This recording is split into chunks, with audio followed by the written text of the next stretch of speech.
Today's session about women's health, I will cover the topic fibroids. Fibroids is an established therapy. People know about it, but I try to summarize it and to give you the most important literature. But also I want to point out some areas, for example, fertility, which is really still like an emerging topic.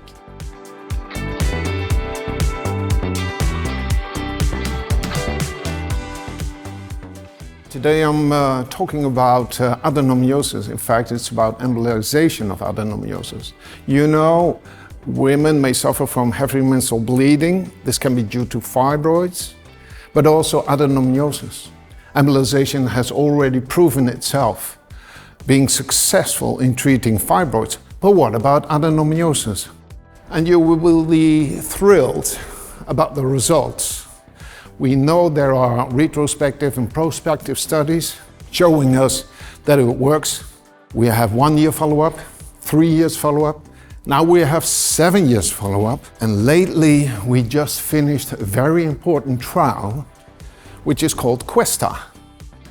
And it's a comparison between hysterectomy versus embolization. It's completely new.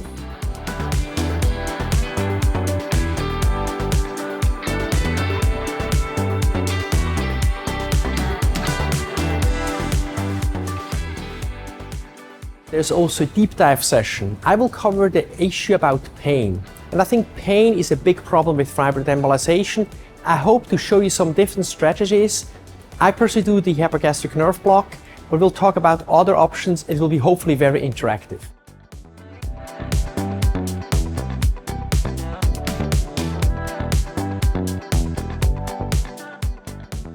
In today's session, the plenary session on TACE in HCC, we will touch the topic of TACE in general in all types of guidelines, new and established embolic agents, as well as the use of different microcatheters.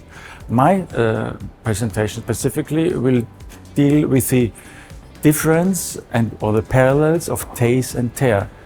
If you consider the content of the current guidelines, TACE is still the mainstay, but we created so much evidence about TARE and its specific indications and options.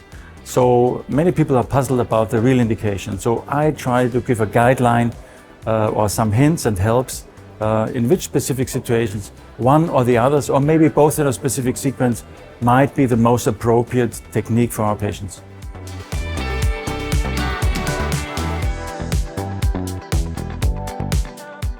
In my talk on the intranodal lymphangiography, I will talk on the how to approach the lymphatic system.